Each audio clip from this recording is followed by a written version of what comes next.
I watched another interview over the weekend. Club Shay Shay. They had Tristan Thompson. Tristan Thomas, and and he was speaking some facts in my personal opinion, and we're gonna get into it. The first one he talks about, the super team. Talk about the super team as you call it. For Bron, because he is the face of the NBA, Yes. because he's up there with Jordan at the time, he gets scrutinized more. Yes. Right? They give him a harder time. Yes. But like guys have been thinking about back in the day with Larry Bird, Bill Walton, Robert Parrish, Kevin McHale. It's okay if it's okay. So basically, it seems to me, and they've always seen people talk about super teams. There have always been super teams. Yeah. What do you think the Lakers were? Showtime Lakers with Byron Scott and those guys. James Worthy. James Worthy. Yeah. The Lakers won the championship and get James Worthy as the number 1 overall pick. That'll never happen in today's game. Exactly. Now here's my thing. Well, I got two takes on this, E. First part is this. Y'all used to like super teams. Y'all used to love, like when you heard a team was getting a good player, it was like, yes, they gonna be nice. If you was young like me, I can't wait till they come out with the game. I can't wait till they come out with Live 99. Now all of a sudden is the issue. And then another thing, it's not a super team, it's a winning formula. You need good players to win. The idea that you guys have for LeBron would have never happened. Oh, he should have developed. Look how Michael Jordan developed Scottie and them. Scottie and Horace Grant were lottery picks.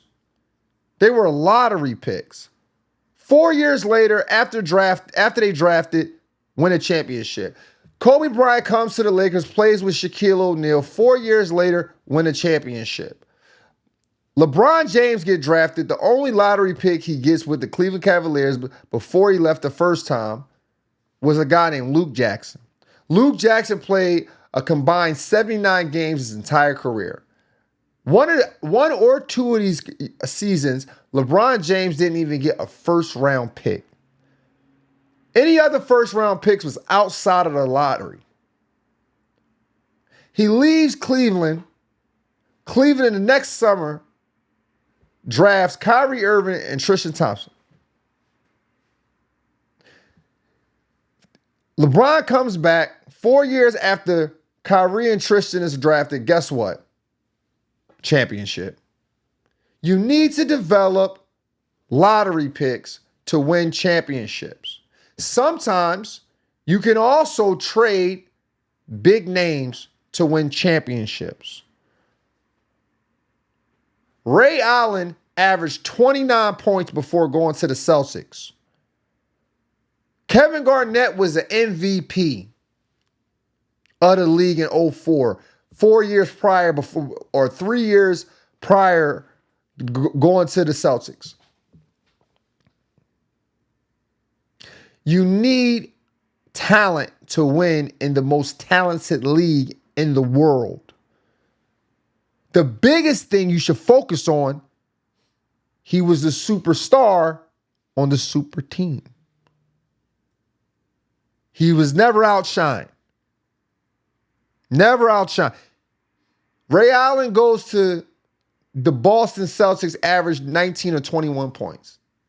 That wasn't LeBron's story. Wasn't LeBron's story. 4 rings, 4 finals MVPs. Case closed. No super team is a winning formula. 3 guys don't make a team. You need 15 guys. That means 12 other guys have to contribute. We never watched a finals and seen, okay, this is unfair.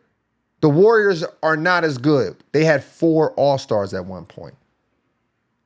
Don't ruin your basketball experience with mainstream propaganda.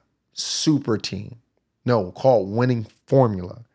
Another thing we talked about in this, that Tristan talked about in this, was his GOAT.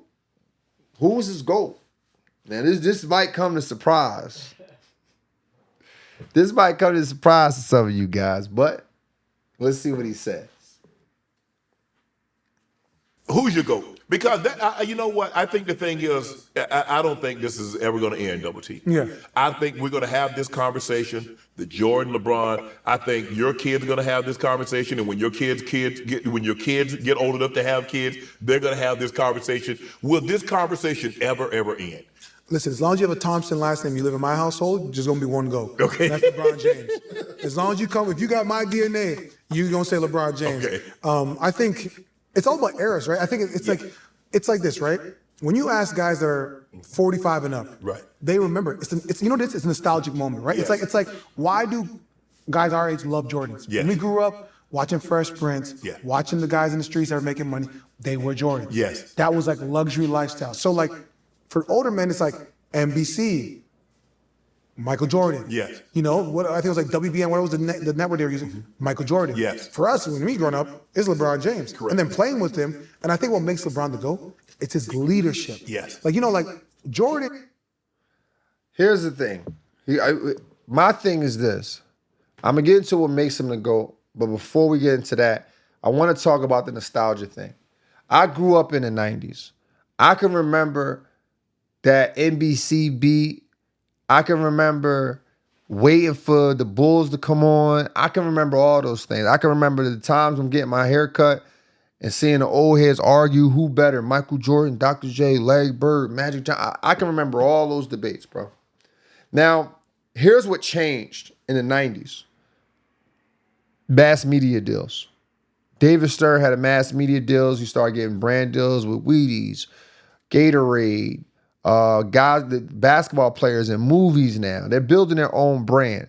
But nobody brand was bigger than Michael Jordan. Michael Jordan was the only guard averaging 28 points for the most part in the 90s, up until Allen Iverson. And I think Allen Iverson averaged like 99 or something like that. So when we sitting there and we thinking about Jordan, he didn't have a fan base to compete with. Sure, you had Shaq, but you can't be Shaq. Shaq was 7'1", 7'2". At bare minimum, you could be baby Shaq. Patrick Ewing, you wanted to be Patrick Ewing when you was growing up, E? Yeah, bro, that was my GOAT, bro. I ain't gonna lie to you. He capping. You saw Hakeem Olajuwon. These guys were great players, but nobody was looking to be like them. What was their signature move? We ain't know. Everybody wanted to jump in the air with their tongue out, pause, and dunk the balls, glide in the air like Jordan. Everybody was doing calf raises. Everybody's working on their legs trying to jump. Everybody's working on a fadeaway. He ain't have a fan base to compete with. He started winning when the big dogs left, and that's no disrespect to his legacy because he's number 2 on my list. But he started winning when the big dogs left. So when we sit there and we think about Jordan, yeah, we all was in love with Jordan. You think about the way the shoes came about. It was a sign of rebellion. Y'all gonna find me? Y'all gonna find me for wearing red, for not wearing the colorway y'all want me to wear? I'm gonna wear it anyway. Yeah, fight against the power. Yeah, we like that. Heck yeah, give me 2 of them. Give me 2. Give me 3. Matter of fact, somehow got me. I'm about to shank you now. It was people losing their lives, losing some freedom over these sneakers, man. LeBron James coming to the league. He fight against other fan bases already.